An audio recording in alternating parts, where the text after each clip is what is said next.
వందనములు. ఈరోజు మరో దేవుని వాక్యంతో మీ ముందుకొస్తున్న మీ సత్యోతమను. కీర్తనల గ్రంథము 94వ అధ్యాయము 5-15వ వచనం వరకు. యెహోవా చూచుట లేదు, యాకోబు దేవుడు విచారించట లేదు అనుకుని, యెహోవా, వారు నీ ప్రజలను నలగగొట్టుచున్నారు, నీ స్వాస్థ్యమును బాధించుచున్నారు. విధవరాండ్రను పరదేశులను చంపుచున్నారు, తండ్రి లేని వారిని హతము చేయుచున్నారు. జనులలో పశుప్రాయులారా, దీనిని ఆలోచించుడి. బుద్ధిహీనులారా, మీరెప్పుడు బుద్ధిమంతులవుదురు? చెవులను కలగజేసిన వాడు వినకుండునా?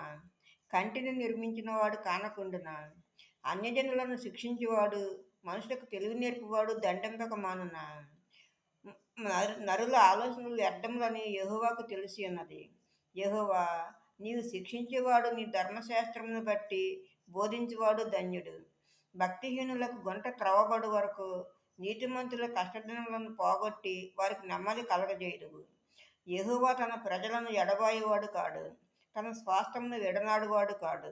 నీతిని స్థాపించుటకై న్యాయపు తీర్పు జరుగును. యథార్థ హృదయులందరూ దానిని అనుసరించెదరు. ఆమేన్. మరో దేవుని వాక్యంతో రేపు మీ ముందు ఉంటాను. అందరికీ శుభరాత్రి. మన ప్రభువును ప్రియరక్షకుడైన యేసుక్రీస్తు కృపా, కాపుదల, రక్షణ, ఆశీర్వాదము మన అందరికీ ఇప్పుడు ఎప్పుడు సదాకాలము తోడై ఉండును గాక. ఆమేన్, ఆమేన్, ఆమేన్.